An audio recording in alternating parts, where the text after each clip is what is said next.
Hi folks, my name is Claire Pandora Gillen and I write as Pandora.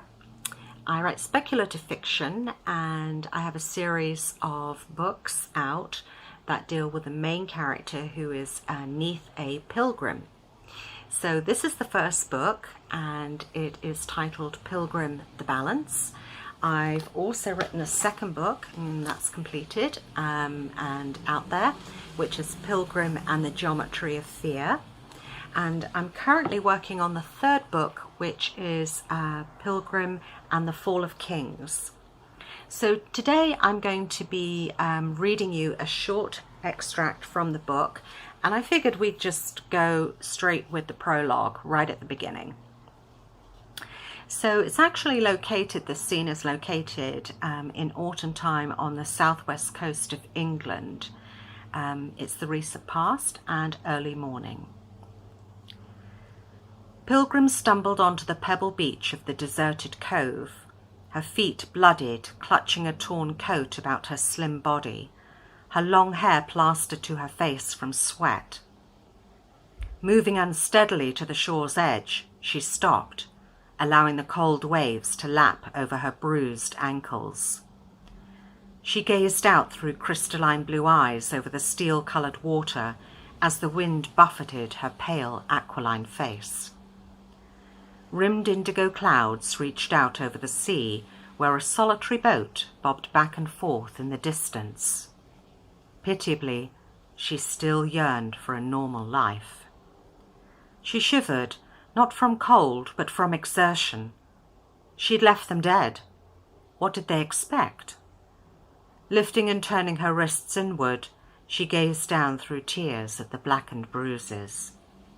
She'd been so careful these 40 years. Who'd given her away? Why ask the question? It could only be her. There was no one else. There couldn't be anyone else. She'd had to accept that. Then what had she said or done to give herself away? She mentally flicked through the last few clients' requests that had been made to her secret storage facility, the Vault.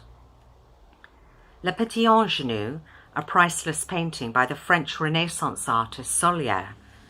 She tracked through her memory of the surveillance of the principal and meticulous research to authenticate its provenance.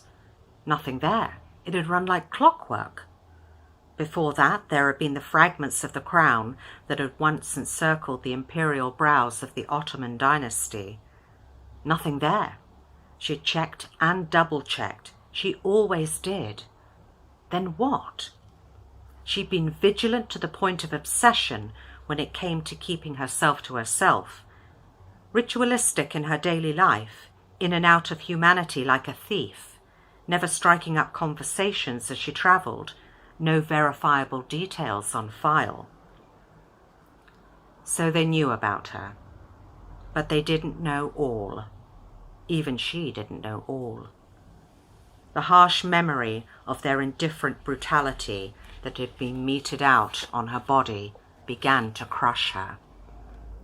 Pilgrim unleashed her anger, opening her mind, allowing all those forces which lay menacingly on the fringes of her consciousness to rise up in retribution.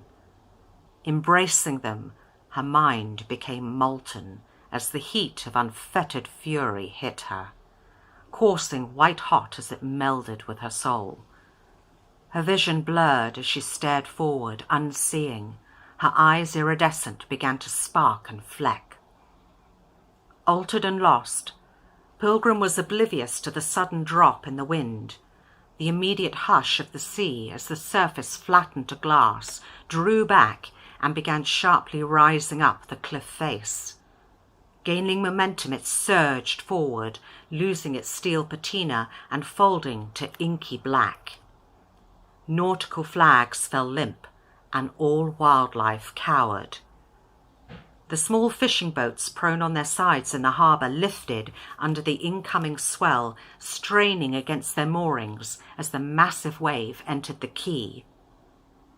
Pilgrim choked back a cry as her anger subsided, her plight mocking her.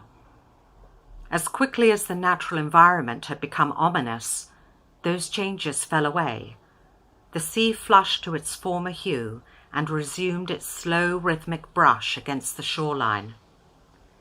The wind picked up, moving along listless clouds and causing the tattered flags once again to snap against their masts. Exhausted, she lifted her coat sleeve to brush away her tears. She needed a friend. Maybe Hansford. No, he'd already shown he wasn't interested in friendship. Looking up, she watched as a seagull, heading in from the distance, arced towards the shore. Pilgrim followed its flight as it swooped overhead. She would find a friend. Turning, she began slowly trudging up the beach. As she did, the bullet hit her, searing through her back and throwing her forward onto the shale. That's the prologue. I hope you enjoyed it. Thank you.